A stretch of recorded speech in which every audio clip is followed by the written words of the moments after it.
चुनाव परिणाम आने से पहले अरविंद केजरीवाल के घर पहुंची ACB team. Anti corruption team का अरविंद केजरीवाल के घर पर अचानक धमक जाना। 15 करोड़ के आरोप पर पूछताछ। अरविंद केजरीवाल के घर में एसीबी टीम को प्रवेश नहीं मिल पाया।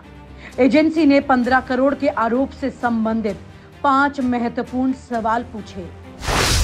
उपराज्यपाल वीके सक्सेना की सिफारिश पर हुआ ये काम।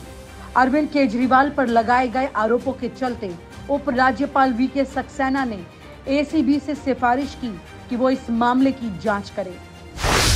अचानक अधिकारियों का चुनाव परिणाम से पहले केजरीवाल के घर पर दौरा। उपराज्यपाल की सिफारिश के बाद एसीपी अधिकारी अरविंद केजरीवाल के घर पहुंचे।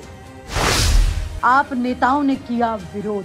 आप नेताओं ने अधिकारियों को अंदर जाने से किया मना, ये कहते हुए कि उनके पास जांच करने का अधिकार नहीं और वो बीजेपी के दबाव में काम कर रहे हैं।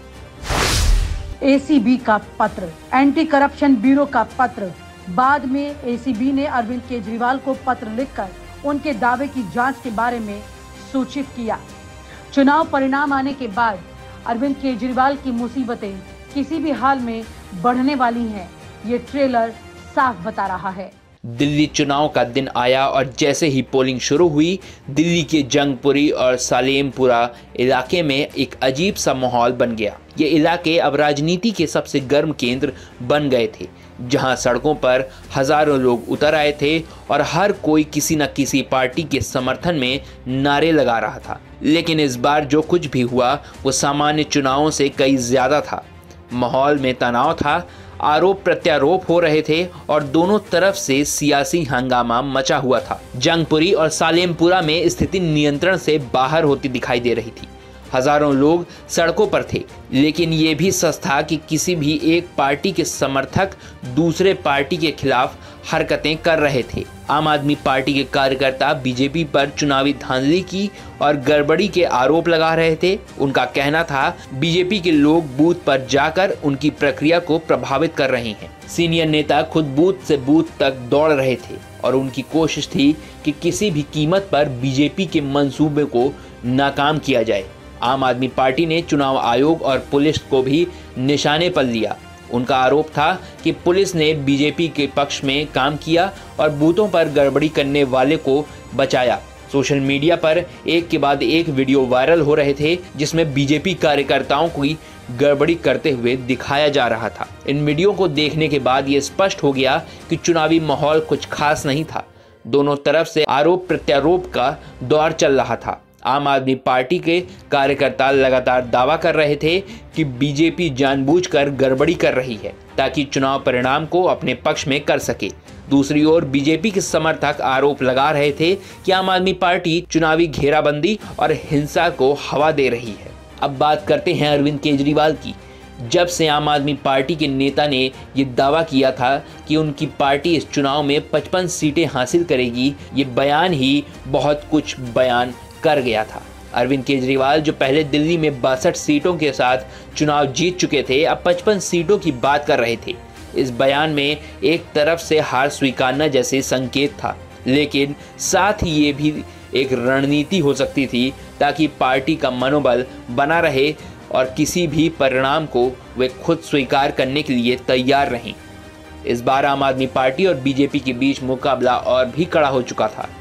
बीजेपी जो दिल्ली में कई सालों से सत्ता से बाहर है, इस बार अपनी वापसी की पूरी तैयारी में थी। इन चुनावों में बीजेपी ने हर मुमकिन कोशिश की थी कि वे दिल्ली में अपनी खोई हुई सत्ता वापस पा सकें। खासकर इस बार के चुनाव प्रचार में बीजेपी ने कड़ी मेहनत की थी और इस बार उनका प्रचार बहुत आक्रामक था। प्रधानमंत्री नरेंद्र मोदी से लेकर बीजेपी के सभी वरिष्ठ नेता दिल्ली के हर कोने में थे और उनका एक ही उद्देश्य था, दिल्ली में वापसी। प्रधानमंत्री मोदी ने दिल्ली में अपनी पार्टी के लिए वोट मांगे और बीजेपी का केंद्रीय नेतृत्व लगातार दावा कर रहा था कि दिल्ली में अब तक का सबसे बड़ा बदलाव आ रहा है। उनका कहना था कि अगर दिल्ली में बीजेपी की सरकार बनती है तो यहाँ के नागरिकों को असली विकास का एहसास होगा, जो पिछले 5 सालों में दिल्ली सरकार से नहीं मिला। लेकिन आम आदमी पार्टी भी अपनी जड़ें दिल्ली में जमाने के लिए पूरी ताकत से चुनावी मैदान में उतरी हुई थी। अरविंद केजरीवाल, जो खुद को दिल्ली के हर आदमी का मुख्यमंत्री मानते हैं, अब पूरी ताकत से बीजेपी के खिलाफ मैदान में थे। उन्होंने वादा किया था कि दिल्ली के लोगों को अब किसी भी कीमत पर बीजेपी के हाथों में नहीं आने देना है। जंगपुरी और सलेमपुरा में मतदान की प्रक्रिया में तनाव का कारण केवल आरोप प्रत्यारोप नहीं था, बल्कि इन इलाकों में दोनों पार्टियों के समर्थकों के बीच हिंसक झड़प भी हो रही थी। जब पुलिस प्रशासन ने एक बार फिर से हस्तक्षेप किया तो वहां की स्थिति और भी तनावपूर्ण हो गई। वीडियो में ये साफ दिखाया गया कि पुलिस ने कुछ जगहों पर अपना पक्ष साफ नहीं किया और कभी कभी तो बीजेपी के पक्ष में काम करने के आरोप भी सामने आए। ये घटना केवल जंगपुरी या सालेमपुरा तक सीमित नहीं रही। दिल्ली के कई इलाकों में ऐसा ही माहौल था, जहां एक तरफ आम आदमी पार्टी के कार्यकर्ता बीजेपी के खिलाफ लामबंद हो रहे थे, वहीं दूसरी तरफ बीजेपी ने भी अपनी पूरी ताकत लगा दी थी। दोनों ही पार्टियों इस चुनावी महासागर में अपने पक्ष में वोटों की गिनती को जीतने के लिए कुछ भी करने को तैयार थी। इस बीच आम आदमी पार्टी के पक्ष में सोशल मीडिया पर खूब प्रचार हुआ था। सोशल मीडिया प्लेटफॉर्म्स पर बीजेपी के खिलाफ कई तरह के वीडियो वायरल हो रहे थे।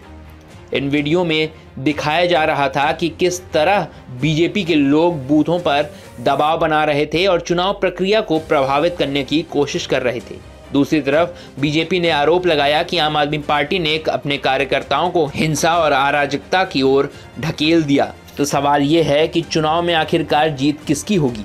क्या बीजेपी अपनी पुरानी सत्ता को वापस पा सकेगी या फिर आम आदमी पार्टी एक बार फिर से दिल्ली की सत्ता पर काबिज होगी?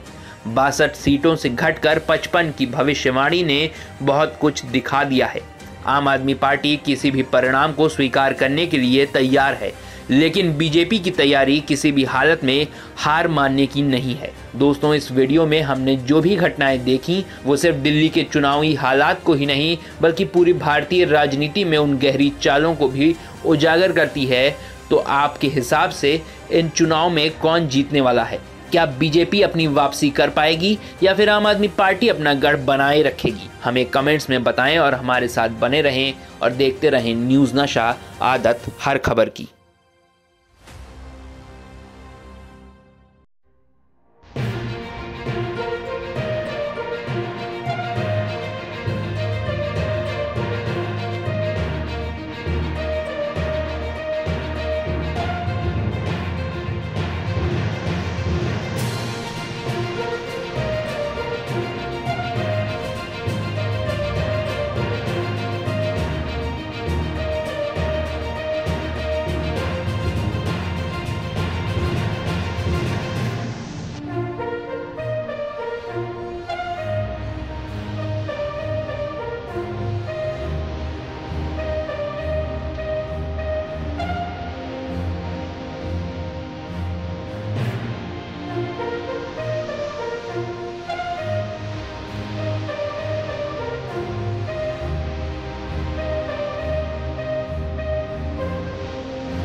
और आप हमसे जुड़े रहने के लिए सब्सक्राइब करें YouTube पर, फॉलो करें Twitter पर और लाइक करें Facebook पर। और ज्यादा जानकारी के लिए आपको टाइप करना होगा सिर्फ न्यूज़ नशा।